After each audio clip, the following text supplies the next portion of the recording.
논문 주제가 나오면 연구 모형이 나오고 가설이 나오게 됩니다. 논문 주제는 당연히 연구 모형 가설이 나와요. 이게 연구 모형이고 이게 가설이 되는 거죠. 자, 이제 두 번째. 예를 하면 50%한 거예요. 논문 주제하면 50%한 겁니다, 사실. 논문 쓸 때 제일 어려운 게 뭐냐? 제일 시간 많이 잡아놓는 게 뭐냐면 이 주제 선정하는 거예요. 연구 모형 잡는 겁니다. 두 번째는 뭐냐? 우리가 측정을 해야 돼요. 양적 연구는 기본이 뭐냐면 측정이에요. 측정할 수 있어야 돼요. 양적 연구는 데이터가 있어야 돼요. 데이터가 있어야 돼요. 자, 제가 한번 한 10여 년 전 얘기 한번 드릴게요. 제가 연구 교수로 있을 때 당시에 아는 박사 선생님께서 연구 주제에 대해서 고민하신 적이 있어요. 고민하시고 지도 교수님도 얘기하고, 근데 지도 교수님이 양적 연구에 조금 약하셔서 저한테 도움을 요청을 해서 자기가 생각하는 연구 모형이 있는데 이걸 가지고 양적 연구를 쓰려고 한다. 어떤 통계 분석을 써야 되는지 모르겠다라고 하는 도움을 요청했죠. 그래서 그럼 연구 모형을 얘기해봐 달라. 그래서 PPT 문서로 이제 쭉 얘기했어요. 그 선생님이 관심 있었던 게 뭐냐면 청소년의 자살이었어요.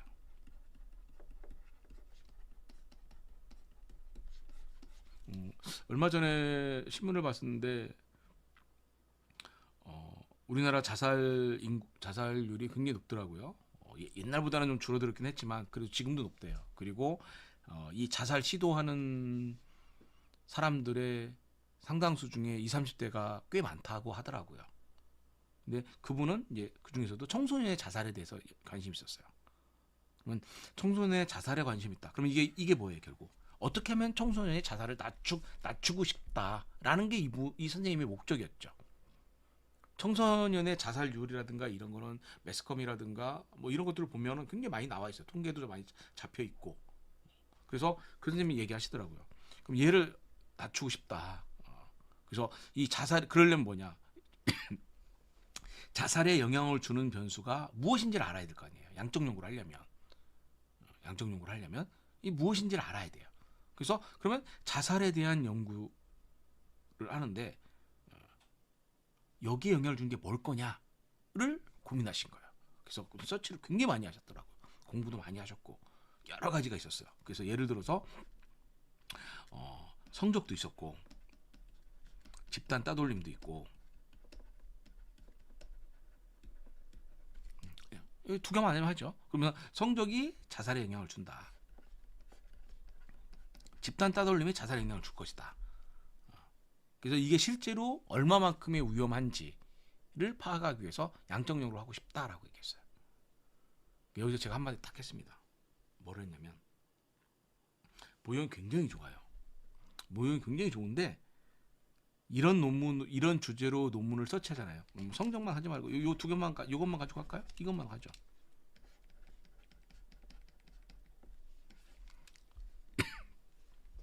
집단 따돌림, 청소년의 집단 따돌림이 자살에 미치는 영향. 주제 굉장히 좋죠. 분명히 집단 따돌림이 심하면 자살이 심할 거다. 그래서 집단 따돌림을 낮춰야 된다. 이게 결론인 거죠. 실제로 그런지 확인하기 위해서 양적 연구를 한 거거든요. 논문 서치해 보세요. 얼마나 나오나? 거의 안 나와요. 왜 안 나오냐? 측정에 문제가 있어요.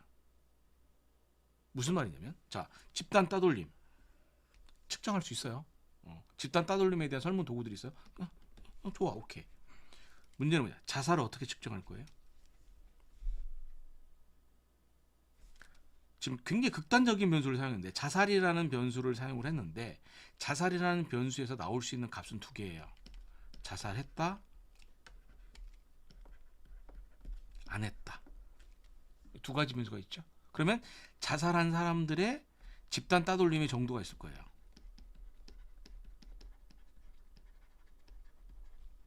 자살 안 한 사람들의 집단 따돌림 정도가 있을 거예요. 차이를 보면 되겠죠. 문제는 자살 안 한 사람들은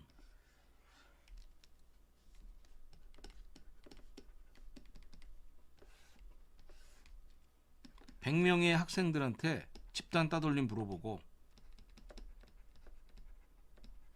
설문지 했을 거예요. 자살 여부를 보는데 전부 안 했죠. 여긴 있을 거예요.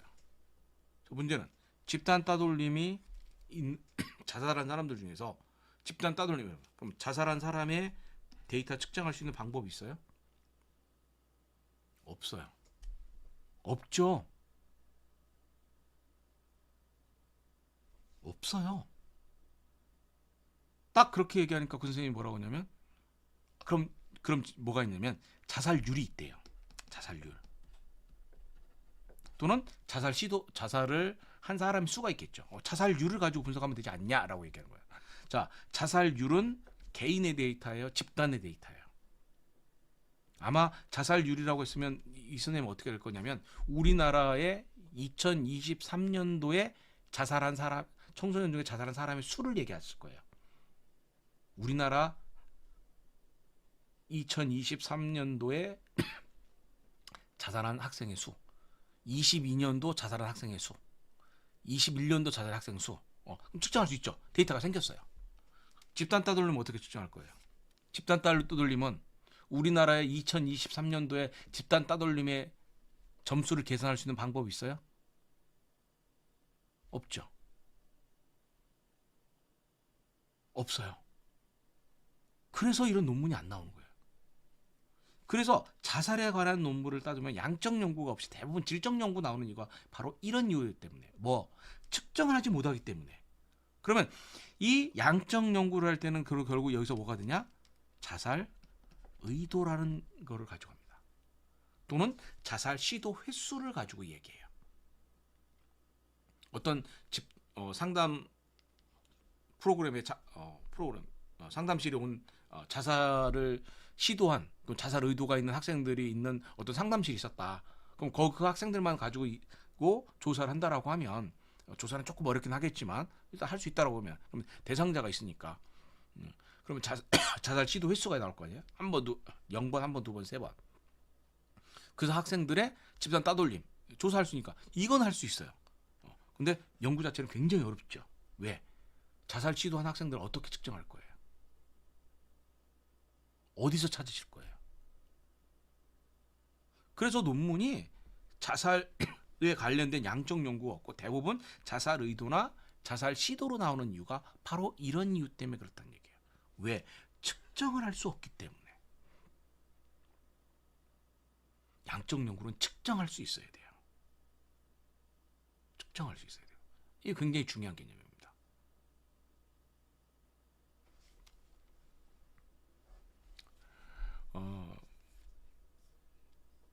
초보 연구자들이 하는 이야기 중에 이런 이야기를 해요. 어떤 이야기를 하냐면 직장 생활을 하면서 대학원 다니는 선생님들 있죠. 그분들이 자기 직장의 데이터가 굉장히 많거든요. 그 데이터를 가지고 무언가 의미 있는 결과를 내고 싶어 하세요. 왜? 자기 직장에 있는 이 데이터도 굉장히 많은 데이터인데 이걸 가지고 양적 연구를 쓰면 학문적으로도 괜찮고 업무적으로도 굉장히 플러스가 될 수 있는 논문이 될 수 있기 때문에 이런 시도를 하고자 합니다. 그래서 논문을 서치해봐요. 서치를 해봤더니 그런 시도 자체가 논문들이 별로 없었던 거예요. 그럼 연구할 가치가 있죠. 독창성이 있으니까. 자, 그럼 제가 한마디 해요. 뭐라고 하냐면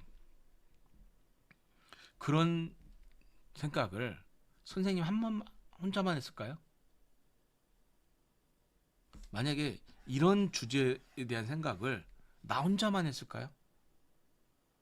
그럼 굉장히 뛰어나신 분이에요. 연구자로서의 역량이 굉장히 탁월하신 분이에요. 그런데 실제로 생각해 보면 이런 생각을 나만 했을까? 그렇진 않을 거예요. 이런 생각을 한 연구자들은 굉장히 많은 연구자들이 있었을 거예요. 그런데 왜 이런 논문이 안 나왔을까요? 첫 번째, 측정할 수가 없어서. 측정할 수가 없어. 두 번째, 측정은 됐는데 분석을 못해서예요. 분석이 안 돼서 이런 거예요. 자, 어쨌든 다시 넘어가고 중요한 건 뭐냐? 두 번째 중요한 거는 바로 이 측정에 대한 문제이다라는 거죠.